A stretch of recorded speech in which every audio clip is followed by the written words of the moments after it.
Dark Northwest is a horror-themed audio drama that includes mature content.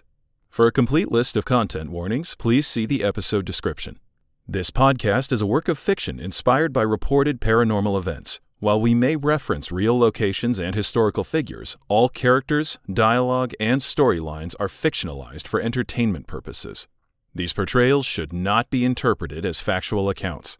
Any other resemblances to actual persons, living or dead, or to real places or events is purely coincidental. The creators make no claims regarding the accuracy of the events portrayed. Listener discretion is advised.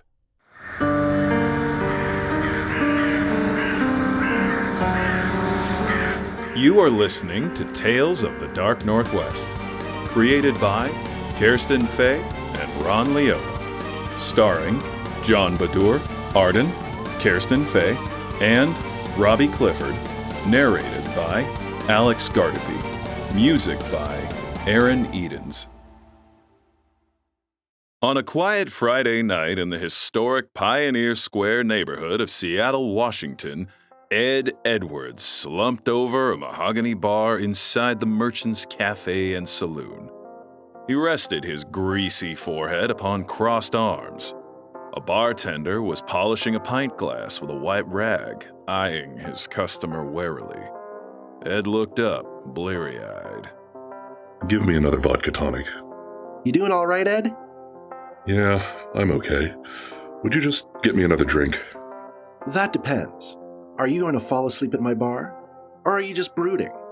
Either way, you're cut off from the hard stuff, but I can get you a beer if you'd like.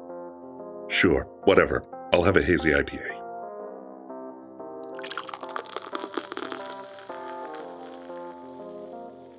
So what's biting you now? My life's been upended. Melissa broke up with me and kicked me out of her house, too. Ooh, rough. I gotta say, though, that doesn't surprise me very much. It honestly never sounded like you liked her a whole lot. You mean you didn't secretly want her to break up with you? Well, no. I mean, sure, we had some quarrels, and while I didn't want to hurt her, I also didn't necessarily think things could work out between us in the long run. Okay, so what's the big deal then? Why not view this as an opportunity to start over with someone new? Someone who you won't complain about constantly, for starters. I just don't understand why she'd blackball me so abruptly. I wish she'd given us a chance to have a dialogue. Grace's 12th birthday is this weekend. I bought her a gift and everything. Were you too close? Yeah, we are.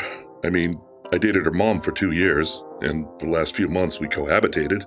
We were well acquainted. Did she call you Dad? No, thankfully. Although I was supposed to take her to a Paramount next week, we were going to see a show while her mom was on a work trip. Now who's going to look after her? I don't know, man, but it seems like that's not your problem anymore. What happened between you and Melissa anyway? She went through my phone. She said she was suspicious of me given how much time I spend away from home and saw a bunch of conversations she shouldn't have. Like what? Like texts between me and a girl. She caught me cheating. This other woman, is she a coworker? How do you two know each other? 'Cause I know you didn't meet her here. You're a sad drunk. She's a student in my freshman English class. Oof, I'm sorry, man, but aren't you like way too old to be dating college students? It was short-sighted, I know. I could also lose my job over it. Please don't tell anyone. You're one of the few people I can confide in. I'm not sure if I should feel flattered or disturbed by that. Anyway, it's dead in here. I'm going to get a head start on closing and try to get out of here early. You holler if anyone comes in, all right? Yeah, sure. Yeah. With the bartender in the back room, Ed was alone with his thoughts. He compulsively checked his notifications. Still leaving me on unread. As Ed set his phone down, his gaze fell upon the antique safe behind the bar and the vintage doll perched atop it. Being a regular at the Merchant's Cafe, Ed knew the lore of this toy. About a decade ago, an elderly man entered the bar. Ed was only on his third round, so he remembered this pretty clearly. The bar was empty, yet the old man remained standing, looming over the far end and waiting for the bartender to make eye contact. What can I get for you? The old man reached into his overcoat and presented a ballerina doll. Is that for me? He shook his head. For the owner? No, it's for the girl downstairs. The bartender made eye contact with Ed, who shrugged. Do you want me to take it down to her? No, she'll be coming up to get it. Okie dokie. How about this? I'll put her somewhere safe. Just a sec.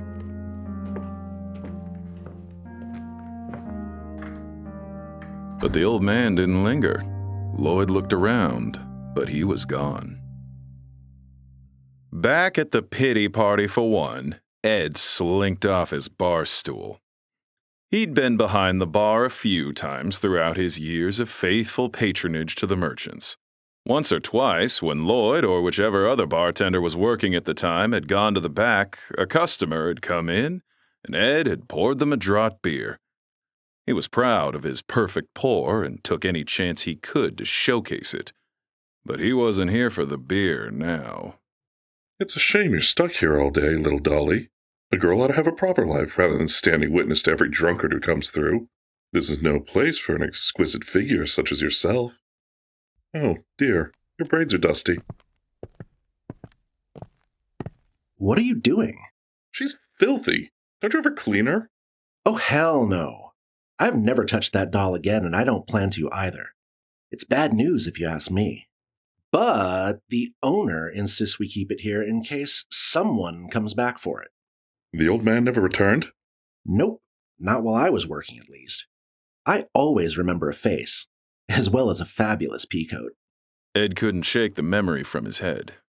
For the girl downstairs. The building had always been a bar as far as anyone knew. The upper stories, historically a brothel, were today rented out as Airbnbs.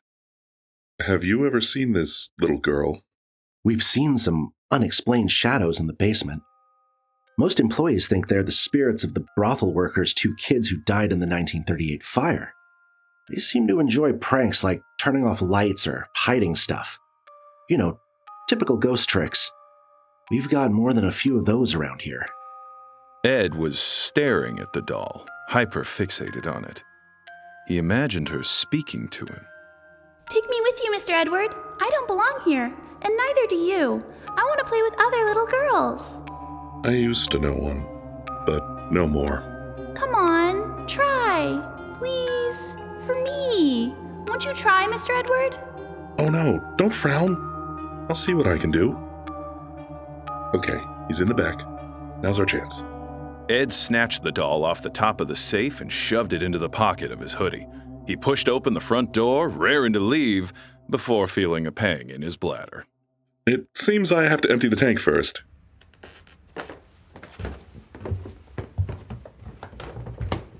The basement of the Merchants was damp and cool.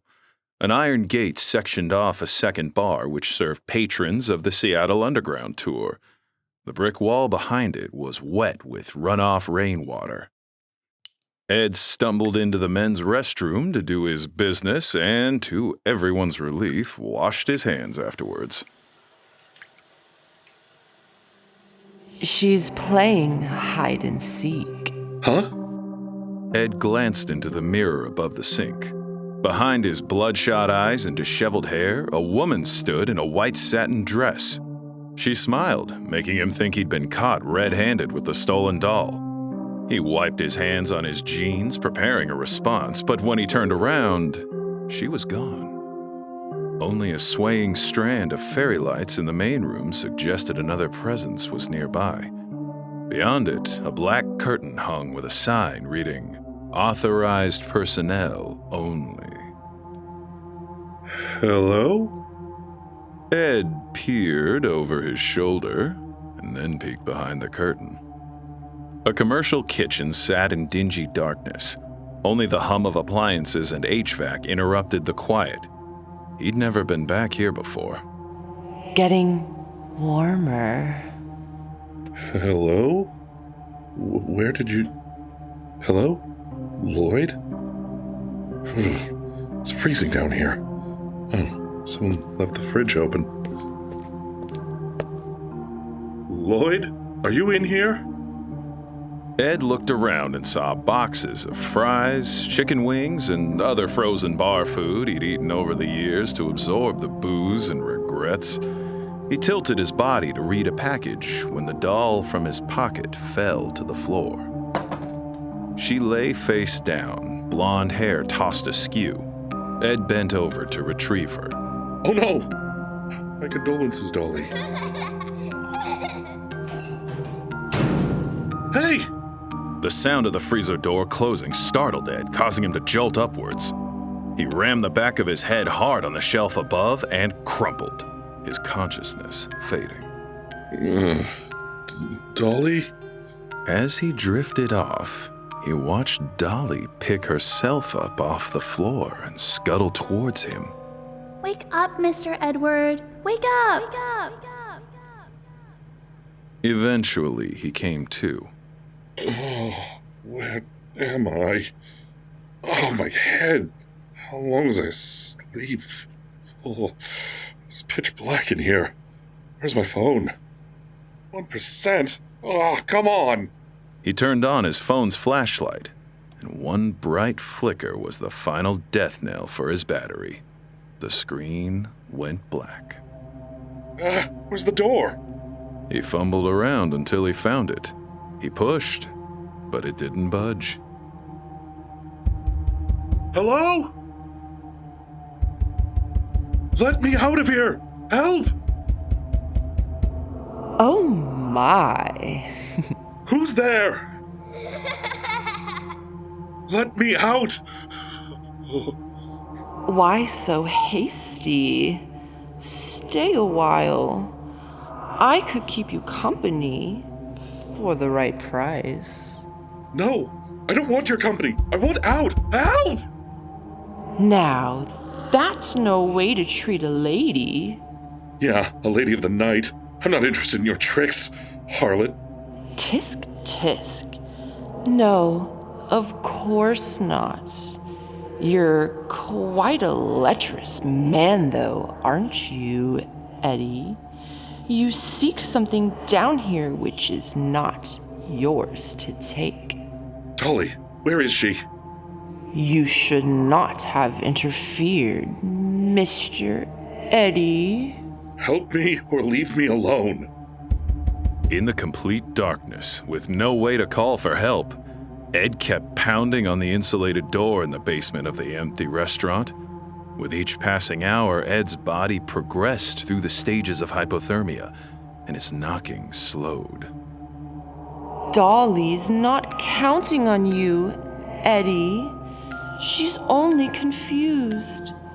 Once you're gone, it will be my little girl who will have her, and they will get along beautifully. Your services are no longer required, Eddie. You may leave anytime you wish. Ed's heart rate slowed. His fingers and extremities felt hot. How was he overheating inside a freezer? He stripped down to his socks and underwear.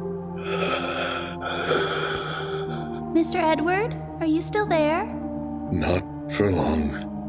I'm dying, Dolly. I'm sorry I couldn't show you a proper life. It's okay. You tried your best. I'll be fine without you, I promise.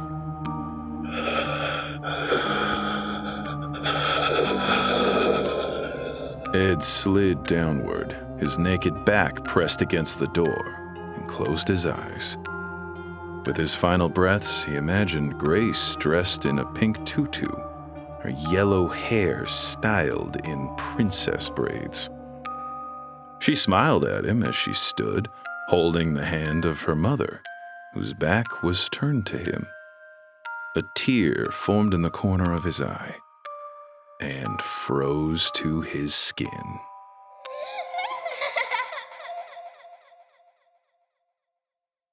Hello, Darklings. Thank you for listening to episode 3 of Tales of the Dark Northwest. Thank you to all our patrons who helped make this episode possible. We want to give a big shout out to our acolytes of the dark on Patreon: Alicia, Greg, JP, and Carissa.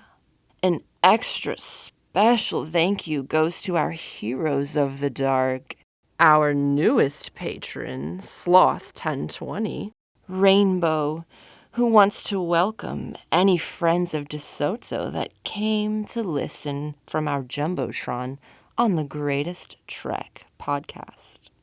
Ron's old adventuring buddy, Mr. Bond. Shanzan, whose last communication on the mountain was this Patreon sub. And Zachary Smith, who paid me to say he's my personal favorite.